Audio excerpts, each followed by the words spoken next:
म्हणजे छोटं अधिवेशन असेल, परंतु विरोधी पक्ष म्हणून ताकदीनं या सरकारच्या सगळ्या कारभाराला, स्थितीला विरोध करण्याचा निर्णय आम्ही सगळ्या महाविकास आघाडीच्या पदाधिकाऱ्यांनी घेतलेला आहे.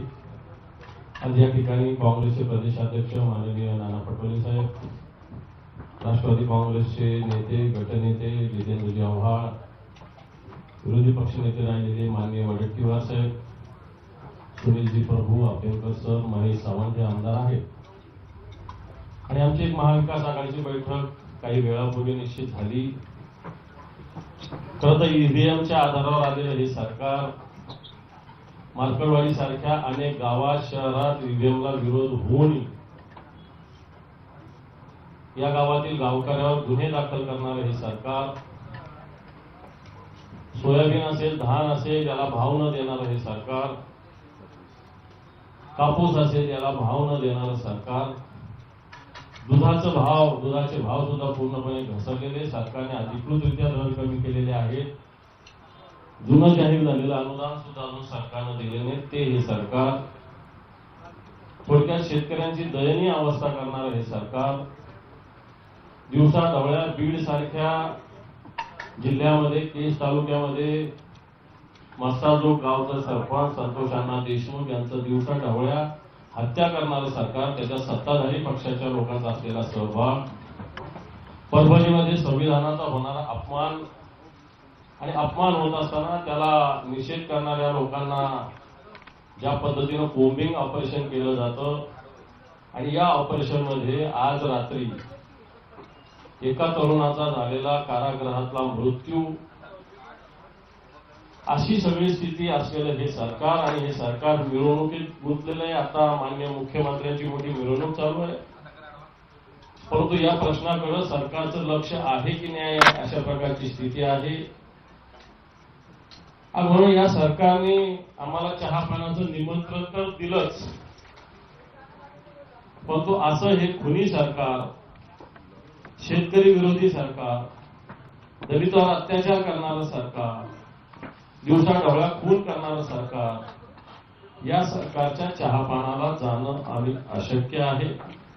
आणि म्हणून आम्ही आज झालेल्या बैठकीमध्ये या चहापानावर बहिष्कार घालण्याचा निर्णय आज घेतलेला आहे.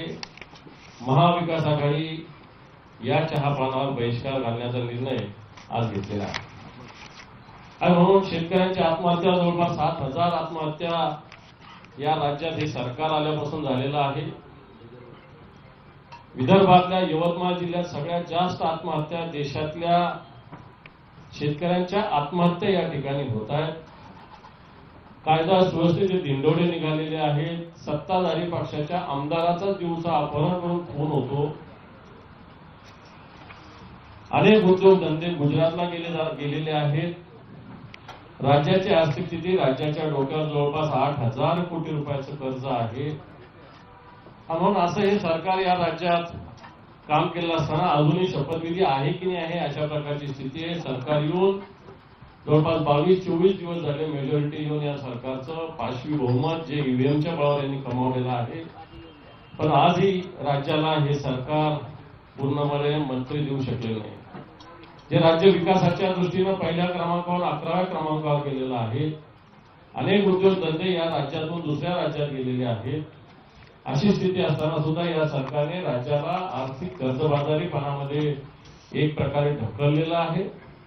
पुरवणी मागण्या सुद्धा येतील. जे कर्ज डिसेंबरमध्ये घ्यायचं ते आधीच कर्ज उचललं या सरकारने. आणि म्हणून अशा या सरकारच्या चहापानावर बहिष्कार घालत असताना मला वाटतं आम्ही येणाऱ्या या अधिवेशनामध्ये या सरकारला निश्चित जनतेच्या दृष्टीनं, या महाराष्ट्राच्या हिताच्या दृष्टीनं जबाब विचारल्याशिवाय राहणार नाही. आणि म्हणून चहापानावर बहिष्कार घालण्याचा निर्णय आम्ही घेतलेला आहे. एवढंच या पत्रकार परिषदेत मी सांगू इच्छितो. आणि मी नाना पटोलेंना विनंती करतो,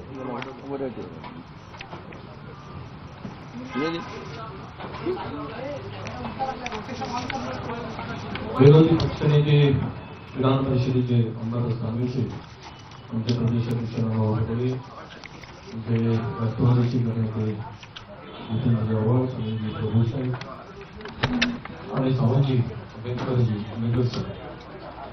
उपस्थित पत्रकार मित्र, उद्यापासून विदर्भाच्या भूमीमध्ये हे अधिवेशन होऊ घातलेलं आहे. इतक्या अल्प कालावधीचं अधिवेशन महाराष्ट्राच्या निर्मितीनंतर हे पहिल्यांदाच होत आहे, हे सुद्धा इथे विशेष करून नमूद करावं लागेल. खरं तर वेगळ्या विदर्भानंतर जे काही करार झाले त्या नियमाप्रमाणे हे अधिवेशन चालणे अपेक्षित होतं.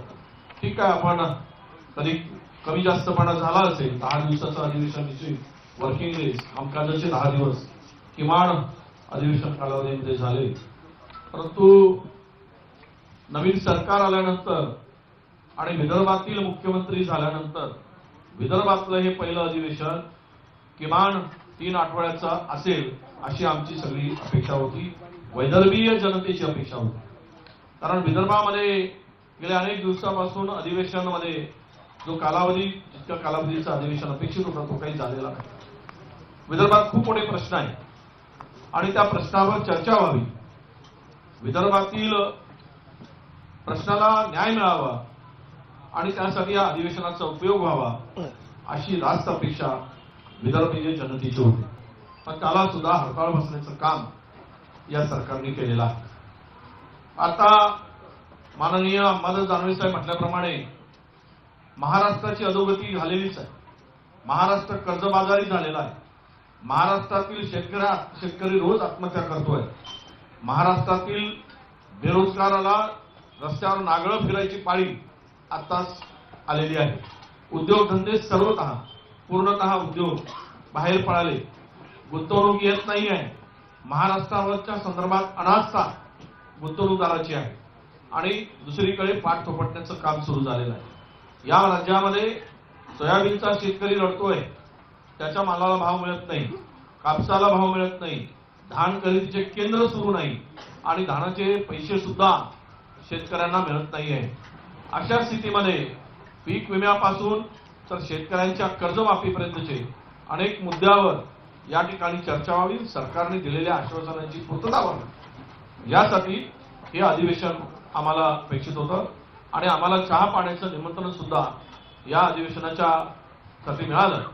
आम्ही बहिष्कार घालण्याचा निर्णय घेत असताना कायदा सुव्यवस्था पूर्णतः उद्ध्वस्त झालेली आहे. एका सरपंचाला उचलून घेऊन गेलं जातं, त्याचा खून केला जातो, त्यामध्ये राजकीय आरोपी असले जातात.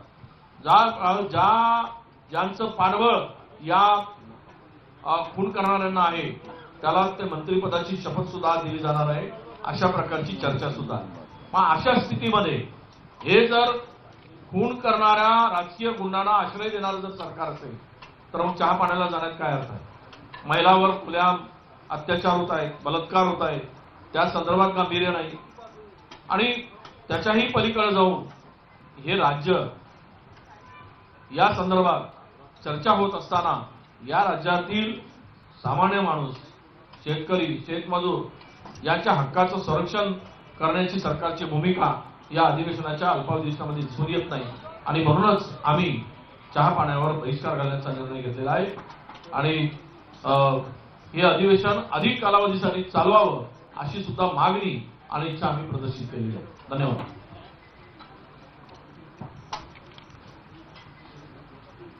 पावसाळी अधिवेशनाला उद्यापासून सुरुवात, दिवाळी आणि आजच बातमी येते की परभणीमध्ये आंबेडकरी विचारांच्या एका कार्यकर्त्याचा कारागृहात बेदम मारहाणीमुळे मृत्यू होतो. एका विशिष्ट विचारांची लढाई लढत होता आणि परभणीमध्ये जो पोलीस बळाचा अतिरेक होतो आणि त्याच्यातनं काय घडलं हे काल त्याच्या मृत्यूने त्यांना महाराष्ट्राला दाखवले. विरोधी पक्ष हे शांतपणे डोळे बंद करून बघणार नाही. त्याच्यापुढे काय करायचं परभणीच्या बाबतीत आजच निर्णय घेतला जाईल. त्यापेक्षाही महत्वाचं अजून एक की बीडमध्ये संतोष देशमुख या एका सरपंचाची त्याच्या गाडीसमोर गाड्या आडवे घालून त्याला गाडीत उतरून आणि त्याला नंतर मारून त्याच्या तोंडावरती लघुशंका करून त्याला पाय चाटायला लावून अशी निर्गुण हत्या महाराष्ट्राच्या इतिहासात, राजकीय हत्या महाराष्ट्राच्या इतिहासात झालेली. त्याच्यातले जे आरोपींची नावं पुढे येत आहेत ते सगळे आरोपी हे तेथील पालकमंत्री म्हणण्यापेक्षा डॉन यांच्या जवळचे आहेत असा त्यांचा राजकीय इतिहास आहे. त्याच्यातला एक प्रमुख आरोपी वाल्मिक कराड यांची गुन्हेगारी पार्श्वभूमी ही बीडमधल्या छोट्यातल्या छोट्या पोरालाही माहिती आहे. मागील 2 वर्षामध्ये बीडमध्ये 32 खून झाले. 32 खून. महाराष्ट्रातल्या लोकांना हे माहिती नसेल की पोलिसांनी साधी त्याची दखलही घेतलेली. आणि आजपर्यंत इतिहास बीडचा असाच आहे की वाल्मिक कराडनी कोणालाही उचलावं, कोणालाही मारावं, त्याचा मृतदेह गायब करावा, म्हणजे डॉन विटो कॉर्लिओन हा गॉडफादर मधला जो होता ना डॉन, त्याच्यापेक्षाही एक भयंकर मोठा डॉन इटलीमधनं निघून डायरेक्ट बीडमध्ये आला की काय वाटायला लागलं. आणि त्याच्यामुळे हे सगळं प्रकरण गंभीर आहे. मंत्रिमंडळाची स्थापना होत असताना त्याच्या 2-4 दिवस आधी हे सगळं घडतं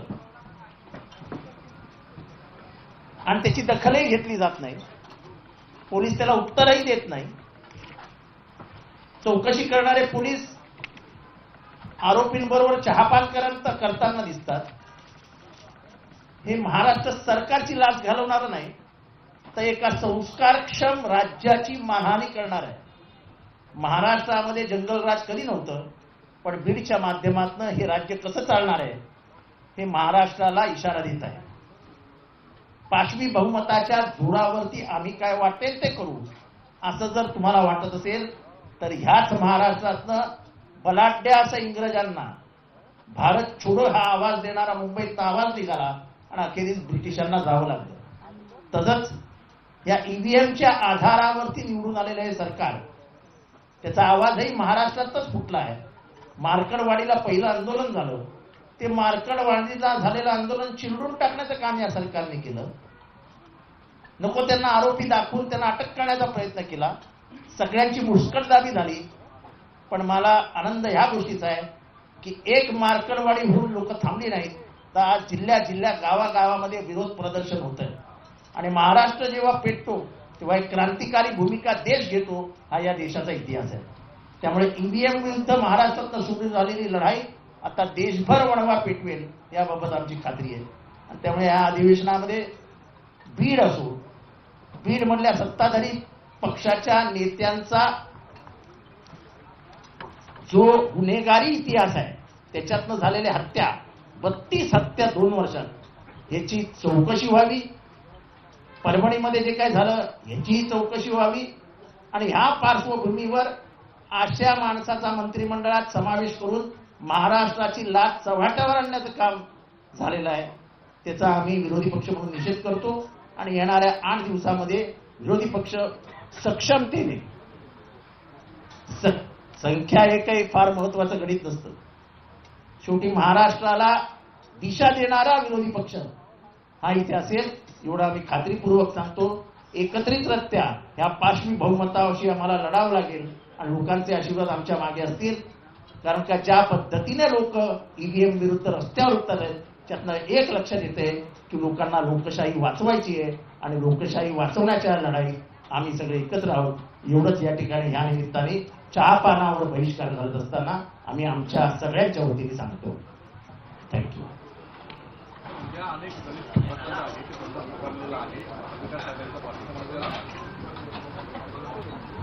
निश्चित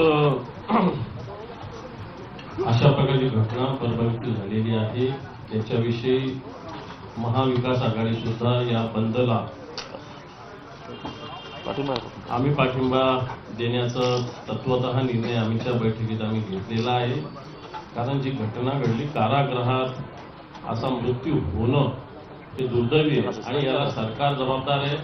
इथले पोलीस अधीक्षक, इथले कलेक्टर हे जबाबदार आहेत. खोटे गुन्हे दाखल झालेले तिथल्या लोकांवर पूर्णपणे जबाबदारी इथल्या कलेक्टरांची आहे, एसपीची, मी तर म्हणेन इथल्या जिल्हाधिकाऱ्यांना आणि एसपीला त्वरितच्या त्वरित निलंबित केलं पाहिजे.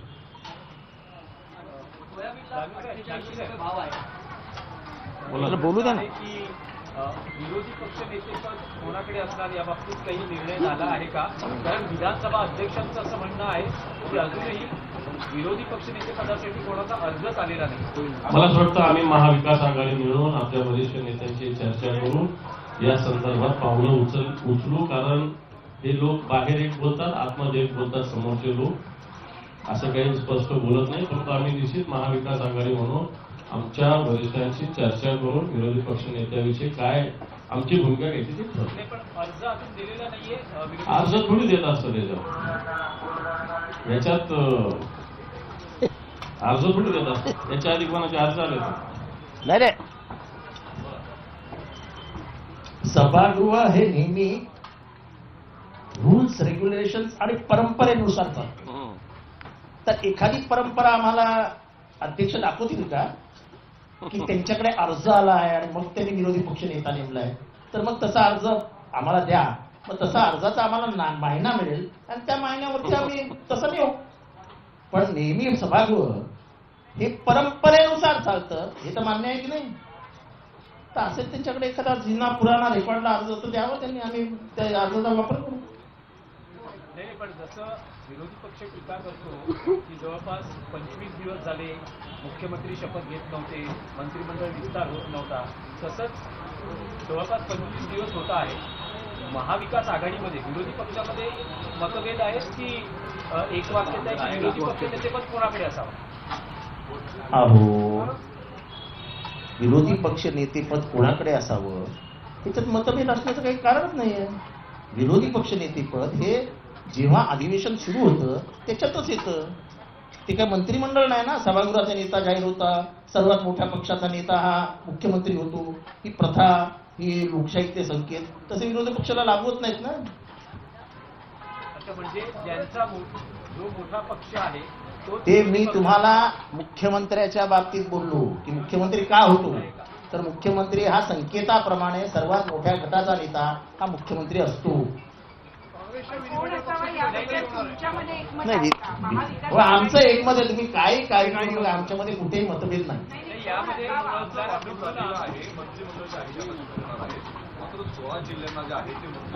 आता त्यांचं मंत्रिमंडळ कसं असावं ते अजून त्यांचं मंत्रिमंडळ 4 वाजता होणार का 5 वाजता होणार हेही समजत नाही. अजून कोणाला फोन केले, कोणाला गेलेही नाही. काही फोन जरा फोनच्या बाजूलाच बसलेले, ते पिऊनलाही फोन नाही उचलू देते. आता काय करणार चालतंय.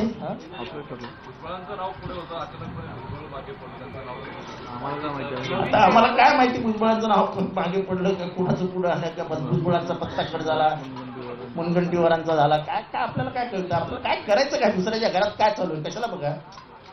पण शपथविधीला उपस्थित राहण्यासंदर्भात विरोधी पक्षाला अजून कुठले निरोप आलेले नाही, नाही. निरोप नाही अजून. नाही, तुम्हाला बोलवलेलं नाही. निरोपच नाही अजून ठरलेलं अहो, नाही. त्यांचंच ठरलेलं नाही तर आम्हाला काय विचारतं? पण मूळ प्रश्न हा शपथविधीचा आणि विरोधी पक्ष नेतेपदाचा. विरोधी पक्ष नेतेपदाची मी तुम्हाला भूमिका स्पष्ट करतो की सभागृह चालवत असताना माननीय विधानसभा अध्यक्षांची ती जबाबदारी असते. विरोधी पक्षाच्या लोकांना बोलवून त्यांनी त्या पद्धतीचं नाव मागून त्याच्यानंतर त्यांनी जाहीर करावं. त्याला कुठलाही अर्ज लागत नाही. एक त्यांनी त्यांची ती जबाबदारी ती कस्टोडियन आहे. त्यामुळे असा अर्ज जर तुम्ही सांगताय तर फालतू त्या आमच्या विधानसभा अध्यक्षाच्या कामकाजावरच अडचण पत्रकारांनी निर्माण करू नये असं आमचं मत आहे. विधानसभा अध्यक्ष आमचे सभागृहाचे, त्यांचा आग्रह वेगळा असतो. त्यामुळे विधानसभा अध्यक्ष असतात. एक दुसरं आपण पाहिलं की महाराष्ट्रामध्ये गेले 2.5 वर्ष मराठा आरक्षण, धनगर आरक्षण, ओबीसी आरक्षण या विषयाला घेऊन महाराष्ट्र पूर्ण पेटवला गेला होता आणि सरकार तेच होतं जे आज आहे. ईव्हीएम मधून आता या सरकारने ती पॉलिसी, आता आम्हाला माहिती आहे की आज रिप्लाय करत असताना आम्ही जे पत्र दिलेलं आहे त्याची कॉपी पण आम्ही आपल्याला देतो. तर ते रिप्लाय करत असताना